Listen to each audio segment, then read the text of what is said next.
We need to talk about the iPad.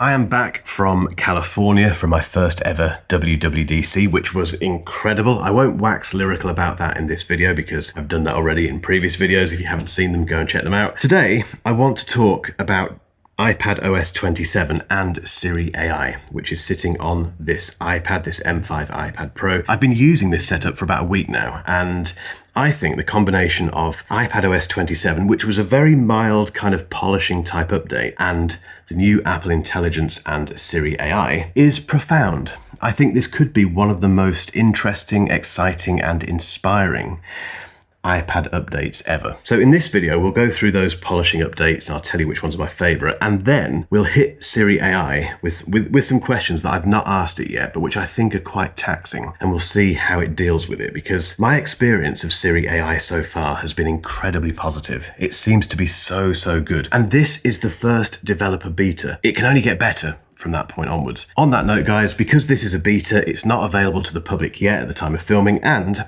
anything I show you today could change come whenever it gets released later this year. So everything that you see today could be different in September or October, etc. But let's go based on what we have in front of us now. Before I get cracking with that, a very quick word from today's sponsor, which is Paperlike. If you do any kind of writing, drawing, or sketching with your Apple Pencil and your iPad, you need a Paperlike. It's very hard to get this across in a video, but when you put this on your iPad screen, it obviously transforms it into what feels like paper, hence the name. It's just mesmerizing. The first time you put your Apple Pencil on a Paperlike screen protector, it's just incredible. It feels like paper, it sounds like paper. It just makes the process of using your Apple Pencil on your iPad far more enjoyable. It's very easy to apply. It's got a new butterfly application method, which if I can do it, trust me, you can do it. And it protects that screen because it is a screen protector as well. I cannot live without Paperlike. If you fancy picking one up yourself, click that link in the description and thank me later. Okay, the first one is hidden in multitasking and gestures in the settings, and it's this one here which says automatically show and hide menu bar.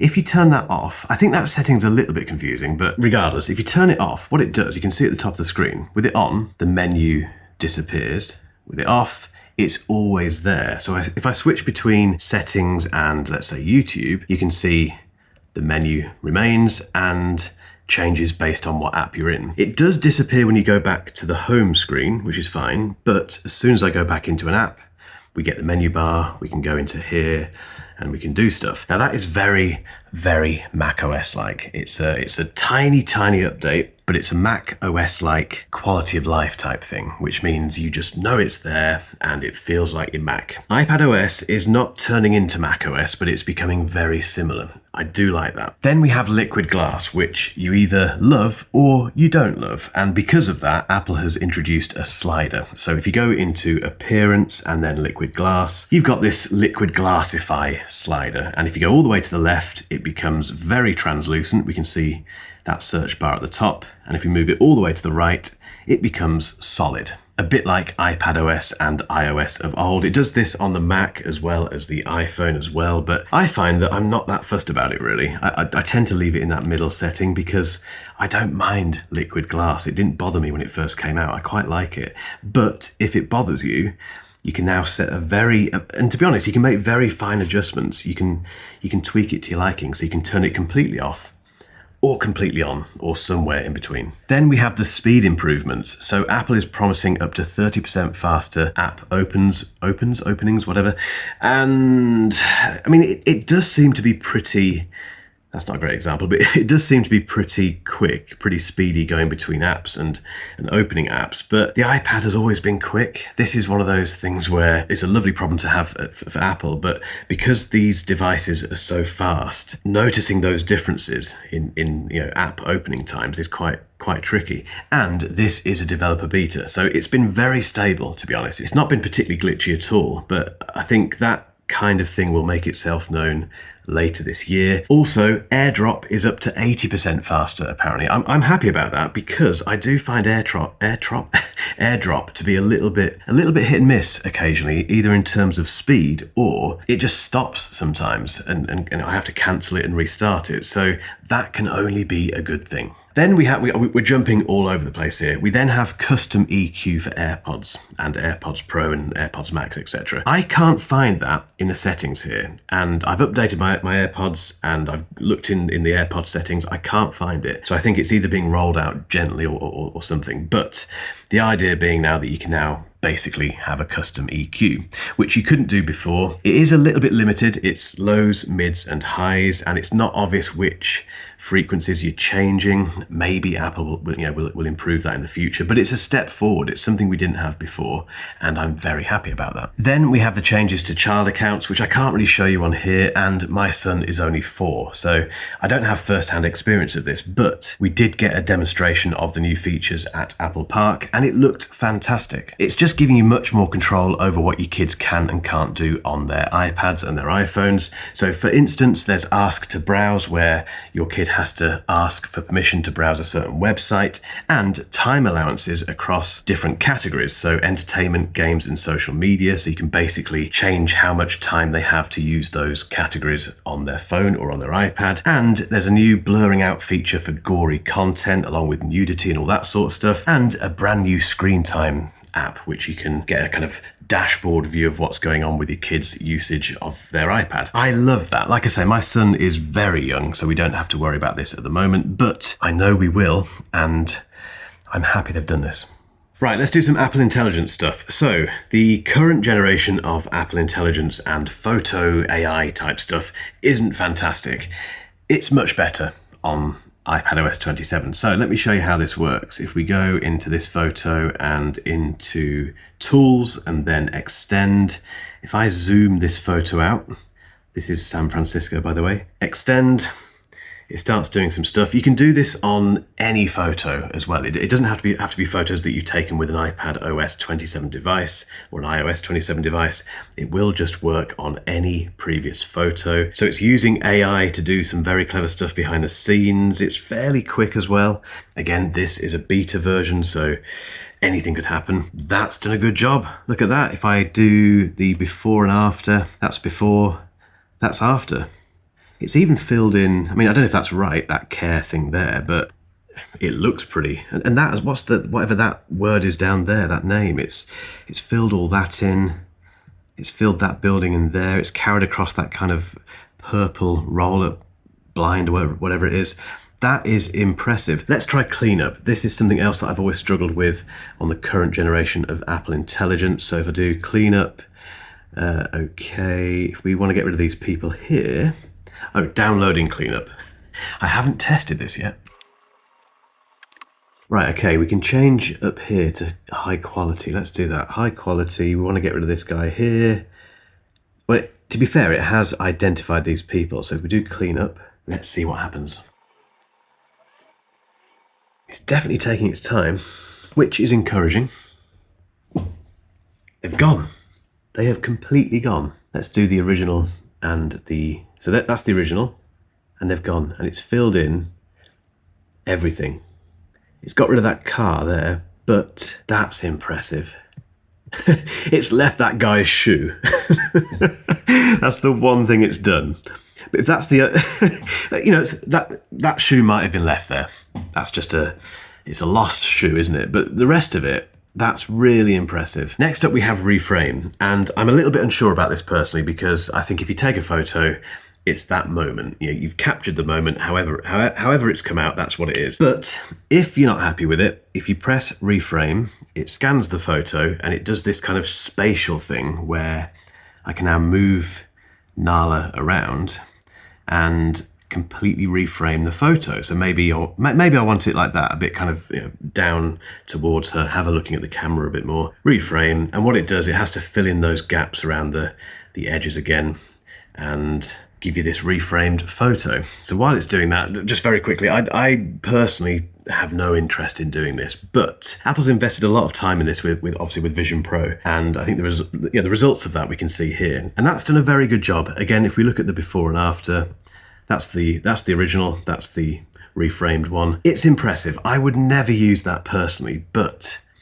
yeah, we've come a long way. Right, let's try and break Siri AI. Now, what I should mention immediately is the fact that this iPad is still indexing. So when you install iPadOS 27, it starts indexing for search and to improve, I think, Siri AI. It hasn't finished that yet. It's been saying that for a week now. So either that message isn't correct or it's genuinely still indexing, which is interesting because Siri has been fantastic regardless. Anyway, let's ask some questions which might break it. What's the weather like on Saturday, and is it going to mess with the plans that I've got? The weather on Saturday is expected to be mostly cloudy with a high of 24 degrees Celsius and a 35% chance of rain. This shouldn't interfere too much with your plans for the Porsche event at Silverstone, though you might want to bring a light jacket just in case. Typical British summer. Okay, that's impressive. So it's looked at my diary, it's looked at the weather, and it's taken what was a very conversational question and dealt with it. That's impressive. Okay, let's try something else. Because Siri is now aware of what's on my screen. So for instance, I could take, well, I presume I can take this bit of text here, highlight it. Can you add that highlighted text to a new note and call it My Thoughts on Siri AI? I've created a new note called My Thoughts on Siri AI with the highlighted text. Okay, and can you just summarize that into a bullet pointed list? What I want to do is write a blog post from this. So if you can just give me, let's say 5 headings, and within each heading, give me just some very simple bullet points that I can work from. Here is a summary of the text, organized into 5 headings with simple bullet points to help you draft your post. Where have you put those bullet points? I have added the bullet points to the bottom of your My Thoughts on Siri AI note. That's impressive. What are the UK kickoff times for the England games in this year's World Cup, and where are the games played, and also what can I watch them on in terms of the TV stations? England's group stage matches for the 2026 World Cup will be broadcast. Oh, I've stopped it, but it has given me then a table of the games with the UK kickoff time. Wow, what's going on? What car is that? There's 2 cars. 2 cars in that image. Will it pick up 2 cars? That is a Dodge Challenger. It is a modern American muscle car known for its retro styling, inspired by the original 1970s models. This answer is from Wikipedia, KiranDriver.com, and other sources. What's the car in the background? The car in the background appears to be an Audi Q8. I think it is a mid-sized luxury crossover SUV known for its... Okay, let's turn it up a notch. What stuff do I need to buy for my iPod mod? It's a very vague question. It relates to some emails that I've got. Will it just do web search for this? Based on your notes for the iPod 5.5 Gen project. That is a project I'm working on. How has it found that? Where did you find this information?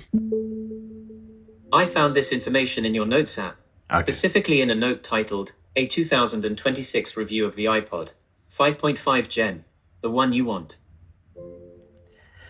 How many times have I been to America this year? You've been to America 3 times this year. Here are the details of your trips. Then it's given me January for LA, February for San Francisco, and June, last week, for San Fran once again.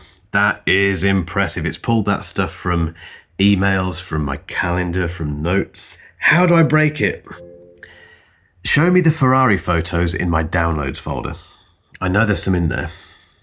Let's see what it can find. Sorry, something's gone wrong.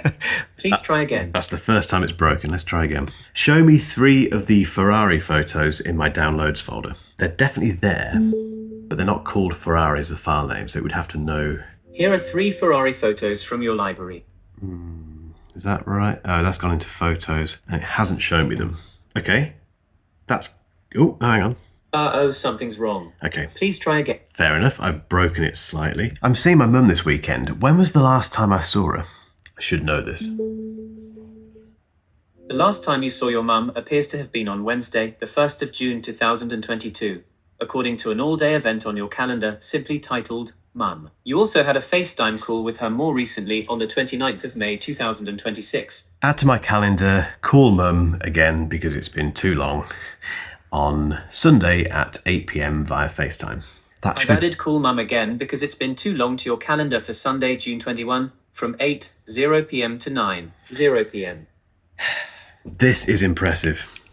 Remember, this is the first developer beta, and we do say beta in the UK.